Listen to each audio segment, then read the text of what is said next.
Love you, Andre. Love you too. I just don't like winning like that, man. So it's bittersweet. Oh no, you won. The whole fight. The whole fight you won. I'm confused. Yeah, you didn't lose not one round. I know when I see the fight how I really feel. Yeah, you're gonna be happy. Oh, you're gonna be happy.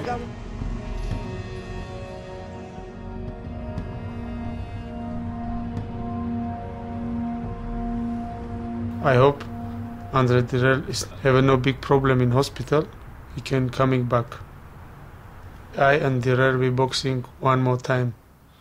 It's a better for American public. You got stitches, how many? 3. Is that the first stitches of your... Yes. No, I have one more time here.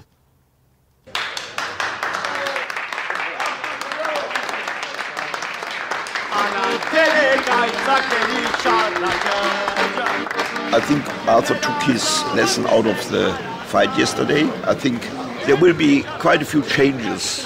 He will focus much more just on the boxing part. I feel me here very good. Detroit will be forever in my heart.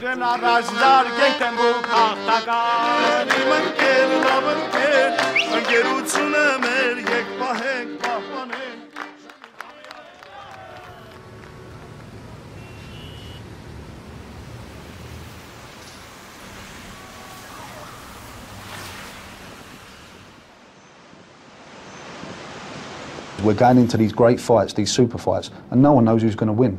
Right. And that is different. That is making what we're doing very, very different. Controversy aside the other night, that was an incredible fight. Hold time out. There was no controversy last night. They made it a controversy. Sarlin.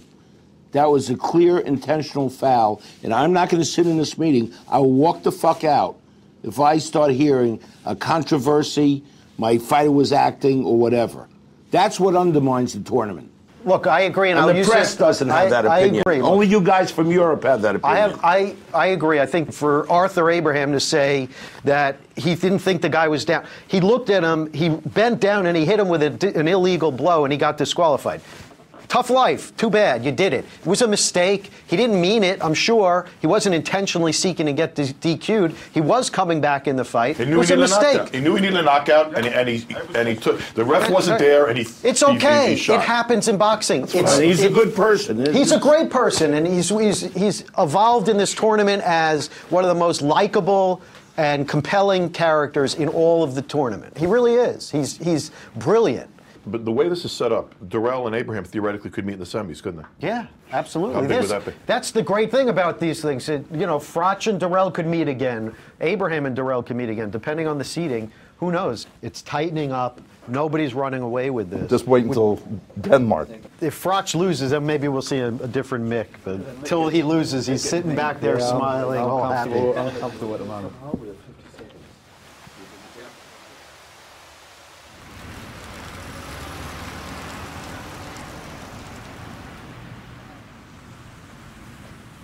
It's cold outside, I gotta have my gloves on. My mother gave them to me. They cost a lot of money. 20 kronas, Danish kronas. It's about $4.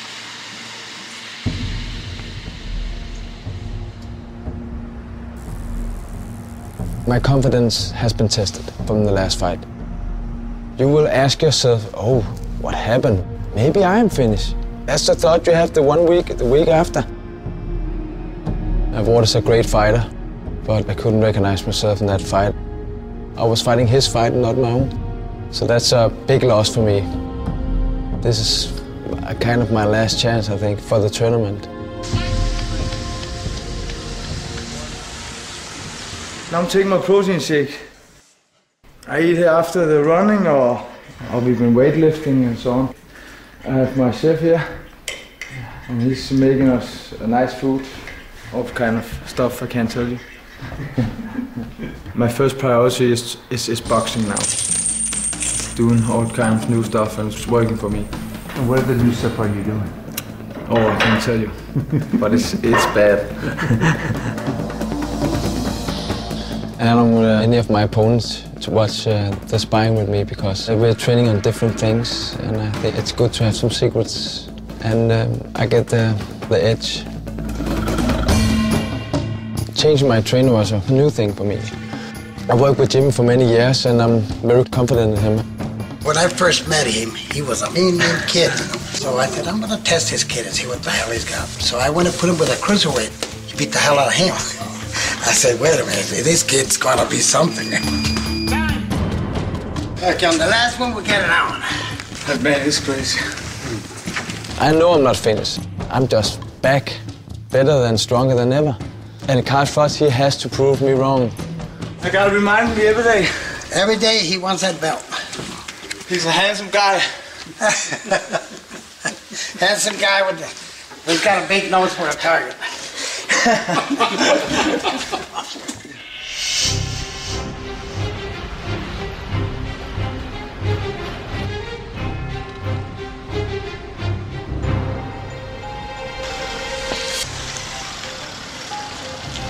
Lucky my left wing the other day. Oh, here as well.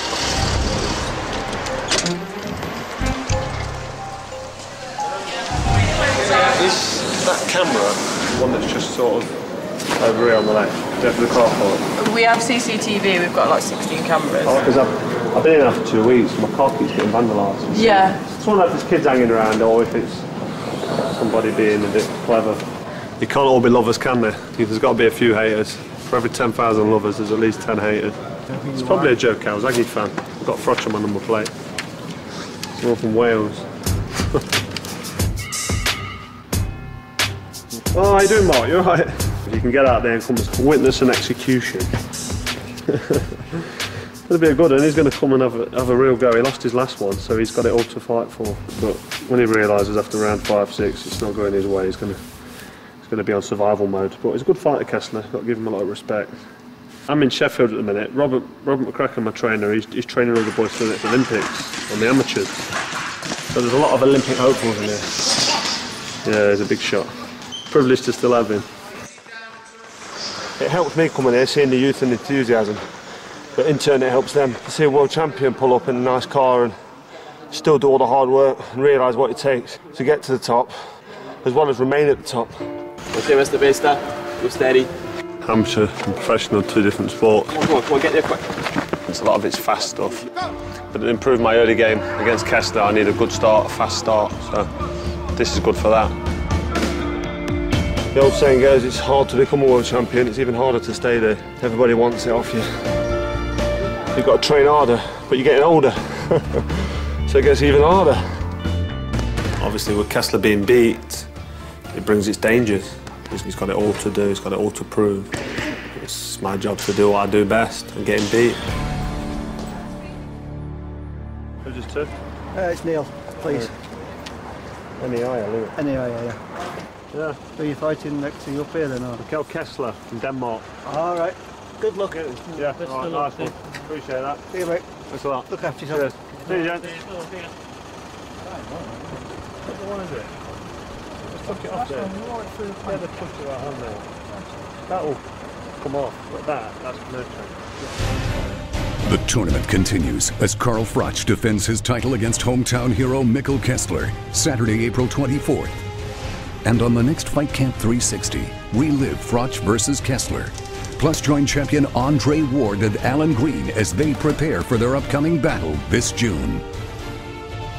Kessler's got a lot of skill. I've been in there with him, and I think Froch leads with his face a lot. And I think Kessler just has a lot more to bring to the table. Froch has momentum going his way right now. He may have a little more soul, a little more spice than Kessler does. I'm going to lean more towards Froch in this fight. Alan Green's a great addition to the Super Six. Alan Green, good fighter. I don't know how happy Ward is about that fight. Well, of course, Alan Green is a great fighter. I think he's going to put up a great fight with Andre Ward. I think that Andre Ward's going to win the fight. There's some great guys in the tournament. Everybody's good.